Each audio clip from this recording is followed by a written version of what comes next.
ரோகிணி, சொல்லுங்க ஆண்டி. வா இப்படி.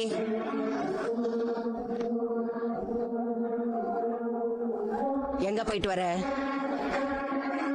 உன்னதான் கேக்குறேன், எங்க போயிட்டு வர? புரியல ஆண்டி. நான் என்ன ஜப்பான் பாஷையில பேசுறேன்?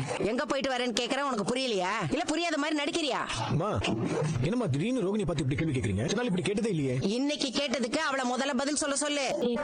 அம்மா, இவன் ஒன்னும் பக்தி எல்லாம் அப்படி பண்ணலமா. இவனோட பொண்டாட்டி வெளில போயிட்டால, அவளை வர வைக்கிறதுக்காக சும்மா டிராமா பண்ணிட்டு இருக்கான். இதெல்லாம் ஒரு ஸ்டண்ட் தான்.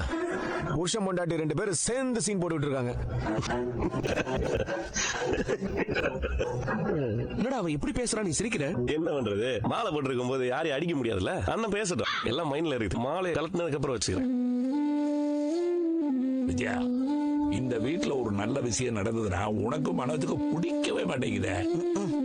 பா விடுப்பா, இவங்க கூட சண்டை போடுற மூட்ல நான் இல்ல. நீ எனர்ஜியை வேஸ்ட் பண்ணாதப்பா. என்ன கறி மீன் சாப்பிடணும் உங்களுக்கு, அவ்வளவுதானே.